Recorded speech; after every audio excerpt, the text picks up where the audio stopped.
We're back to making fun of the Cleveland Browns as we're on head coach watch. We're on Shedeur Sanders watch. Keep an eye on that Hawaiian leprechaun. But we're getting a lot of talk on John Harbaugh. It's non-stop action on that. It's too much, actually. And then on top of that, we're keeping an eye on Andrew Berry. You got to keep an eye on him. He's the guy pulling the strings here. We're going to keep an eye on him today and then what the media is saying about them Cleveland Browns. But before we dig in, though, you need to click that subscribe button right now. I'm going to keep you in the loop. Shedeur Sanders, the quarterbacks, who they're bringing in, the coaches, opinions, what they're saying, conspiracy theories, every single day because they tried to say I couldn't do it. Back in August, right before the start of the season, we kept it rolling. We're going to make fun of the leadership of this team until they get it right, until they start steering it into the right direction. We will celebrate when we need to, but it is the Cleveland Browns. Join me on this journey. Click that button. Stop missing out. But we're going to tip our hat to Mel Kiper today. Reason why he stood on business this whole time, out of big media, big media. The one that would not stop yapping about Shedeur Sanders, the fall in the draft, everything else. We are standing on business with Mel Kiper today. He was outstanding for 2 years at Colorado without getting a lot of help. Couldn't run the football, couldn't protect them, yet he was accurate. He held up from a durability standpoint. He did it with NFL conditions around him. I love Shedeur. Perfect fit. Perfect fit as the New Orleans Saints at pick number 9. Because it's that 2 and 3, you're getting the best players in the draft. And Travis Hunter, Cleveland, maybe Abdul Carter, Giants. But at 9, fifth best player on the board, quarterback they need, division with the number 1 pick overall Bryce, number 1 pick overall Baker, Michael Penix Jr. In the dome, Shedeur would be ideal. Perfect for the New Orleans Saints. When you look at Shedeur Sanders, everything you want an NFL quarterback to be, he has. Toughness in the pocket, unflappable, final 2 minutes of a game. Look at the precise, accurate passing, short, intermediate, deep. He does all that. He was sacked a lot, right? So he's got to get the ball out a tick faster. He didn't have any help. The offensive line, blown block after blown block. You know, Olay block after Olay block. He had no chance.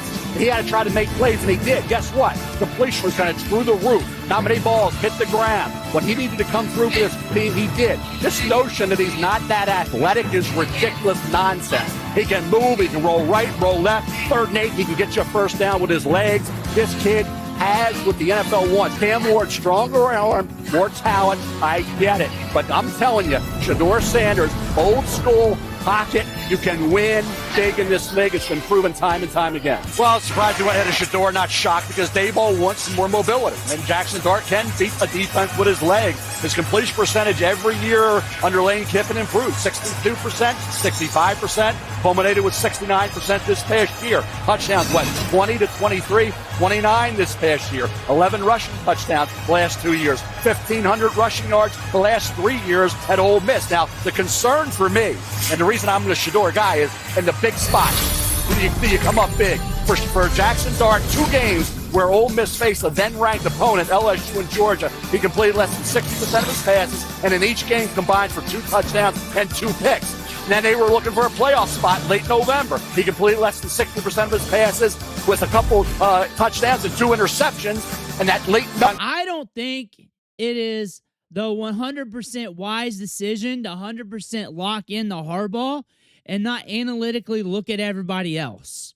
Like, I get it. It's Harbaugh. He's been in the league forever, but there's also other coaches.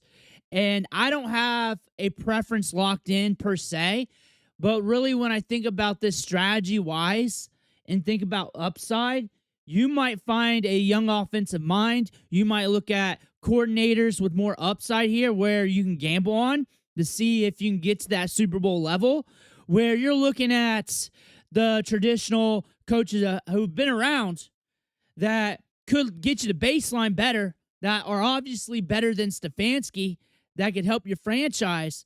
But to get structure, to shoot for more upside, maybe it's best to just be open-minded throughout the process. I don't care what it takes to get John Harbaugh. I really don't. I don't care if you have to give him the keys to the facility.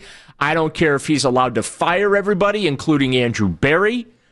I and don't there's care. precedent for that. There's recent precedent for that. And I know a lot of people this week had looked at what happened in Jacksonville, where Liam Cohen was kind of their lead candidate. He told them that he was not really interested, withdrew his name from the search. They fired their general manager. Oh, now all of a sudden Liam Cohen is back in, hired as the head coach, and brings in James Gladstone to be the next general manager of the Jaguars. So, maybe it takes a situation like that where Harbaugh comes in, wants to pick his own general manager, whether it's somebody already in the building or somebody externally. There is precedent for that in the National Football League. And if Liam Cohen is pulling that card as a coordinator that had never been a head coach before, you better believe that John Harbaugh has that card up his sleeve. So everything has to be on the table because you said it, Daryl. This is a white whale. The big thing I'm scared about this coaching search is that Andrew Berry might be looking for a yes man. And if he's looking for just a yes man or the best yes man for him, we might be looking at more of the same. We might look at him meddling in, him, Haslam, whoever else, analytics team, and a coach here that just doesn't hold accountability because he can't stand up to what's ahead of him. And they may not be looking at the Harbaughs or anybody else because they don't want to deal with that. They may interview with them, and they may not like what they have to do to bring in that next coach. And it could be anybody else, too. Anybody else. That's just the name I threw out. But Andrew Berry, we're watching him like a hawk. Yeah, we understand where you are. And I mentioned, we all get evaluated on an annual basis. I think the reality is in any head coach opening, every organization has their own challenges, their own constraints. There may be at different points with their roster's lifestyle. We'll be looking for something different than maybe some of the other openings have based on, where they are as a team. And some good coaches will fit us, but they won't fit the Titans. Some will fit the Giants, and they won't necessarily fit us. But we're looking for the right leader and the right partner for our present situation. And I have a lot of confidence that we'll be able to find that person. When Barry said the QB for the Browns may not be in the building, I just took to that as him holding the cards close to his chest. He does not know who the coach is right now or then. Dante Moore hasn't even declared for the draft and may not. So you don't know the quarterback pool really. Also for free agency, you got an idea, but they could get re-signed by their team, even the backups. So you don't know what's really out there. You do not know how you want to allocate your cap. And that's a huge decision for the future. You also want to decide your future as well with this team. And he may react more on his short-term future and start pushing money back. That's one thing to look at. But I think he's holding cards close to his chest too. So he has more leeway with trades. He does not pull the cat out of the bag too early. And he's not telling you yay or nay on anything. I think Shedeur Sanders is still in line here to be competitive here in the offseason as a starter for this team. Opening or just the Browns roster, but Browns head coach opening is like that super nice, sexy car you have. It catches everybody's eyes on the road. Everybody's like, wow, I want that car. That car's in the shop every couple weeks because the bare bones aren't there. Mm-hmm. There's a really good chance that none of the three starting interior offensive linemen are back next year. Yep. Tackles already got issues, right? You got to bring back Devin Bush, Shelby Harris likely gone. Willie Collins, don't know what the timetable is for the return there either. That's a huge, huge thing. Martin Emerson, don't know what's going to go on there. There's a lot of question marks, a lot more question marks than I think we want to acknowledge. The young talent is 100% there. The flash is there, and it's a good foundation. To me, it's offensive line. I know quarterback is obviously a big thing. We'll talk which about he that, talked about a lot. He said it may not even be in the building, which was crazy to me. Well, I shouldn't say crazy, but I didn't think he was just going to outright say it. The Browns have to make massive changes to be taken seriously. Like, this is a franchise you don't take seriously. We say the Browns are going to be the Browns. The media is saying the same thing. And it's actually worse under the iceberg than what people think. Like, it was that bad with Stefanski this offseason and training camp, minicamp, and OTAs. Every time you watch the Steelers and the Ravens draft, to your point, Nick, Yeah, that's usually my reaction. Like, you just know. Of course, like, that dude's going to Pittsburgh. Of course, that dude is going to Baltimore, and now they're going to terrorize the Browns for the next 5 to 10 years. Like, awesome. Steelers are on the clock. Jack Sawyer, far and away the best player on the board, and they run the card up in the stage, and you sit back in your seat, and you're like, of course they took Jack Sawyer. Again, a proven guy, did it all in college. Like, that's what we're searching for here in Cleveland. We're looking for our type of guys. And right now, our type of guys are candidly losers. And I'm sick of that. I want winners. I want to win. I want to turn this thing around fast. I'm jealous. I watch these NFL playoffs and I'm so jealous. And it genuinely makes me sick to my stomach because I've seen it twice with the Browns in 2020 and 2023, but it's not been sustained. It's not consistent. Even those years,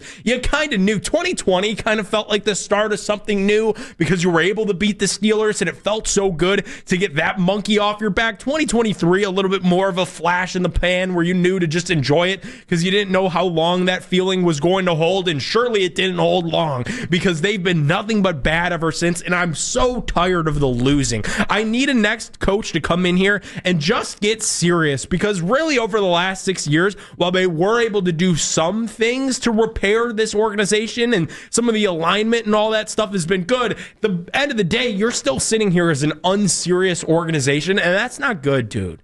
It's just not. Like, the Browns have to turn things around in a massive way to even be taken seriously. I don't know when that's going to happen, but the best bet, and I've said this too many times, you got to rebuild that offensive line. You got to be more patient at the quarterback position. You just can't be jumping at quarterbacks left and right now. Like, right now, you have nothing to build around a young quarterback. You're looking at free agent quarterbacks. It's not like they're giving away their stud quarterbacks. You chased a quarterback and went bad, and you haven't owned up for that mistake yet. Until you own up for that mistake and until you exercise patience, it's not going to come your way. And what's the best way to exercise patience right now? What's the best way? Think about that. What's the best way to exercise patience right now? What's the best way to remedy that? You got a 5th-round quarterback here on a 5th-round contract.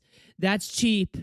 That showed you some promise and development from game to game to game to game under these circumstances and bad weather, that if you gave him a legit offseason, getting a lot of reps, competition or not, competition might sharpen the iron even more and it might get better.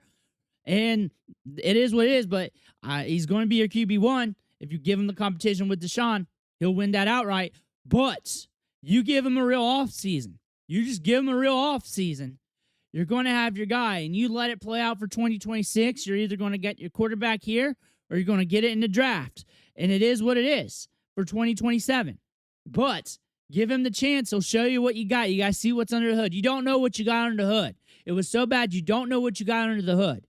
He had a pressure rate of over 50%, which is ungodly bad. That was bad. Like, you can't say you got an actual analysis on him. You got a guy that was pressured on every other drop back. And you try to compare that to Gabriel, but his was 10% less even. You compare that to the other quarterbacks on the team, 10 or more percent more, and he got more wins than them. He wins games. Like, it just happens. He's actually a magician in the pocket. He's proven to break loose multiple times, about once a game, or sometimes twice. He'll just miraculously break through a play where he's supposed to get sacked, either runs for a gain or makes a play downfield, like about once or twice a game. Imagine if you didn't have to do that so often. Imagine if you could just take your 5-step drop, make your read, and go. And then do that multiple times, because the numbers are saying you can't do that, because every other play, every other drop back, you're getting pressured. Every other drop back, a little bit more than that. And you're looking at this, and you're looking at the next quarterbacks you bring in. And if you don't patch up the offensive line, it looks like last year, it does not matter who you bring in. It doesn't even matter. It doesn't matter. It does not matter. And that's the first thing you need to look at. That's the first thing you need to look at, because it does not matter which quarterback you bring in or do. It doesn't matter.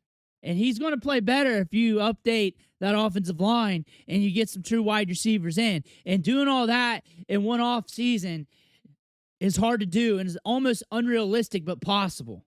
Almost unrealistic but possible. If you get a few upgrades there on the offensive line to where it's competitive with the money you're able to move around here and you don't do it too much in the cap, and then also with some of your draft picks, you might come out next season 6-7 wins with Shedeur. You got 5 here last year, and also there was 2 games you guys could have won. There was 2 games early in the season you guys could have won. You guys could have won 7 games last year. The Bengals game, another early one. There's 2 games there. There's 2 games there.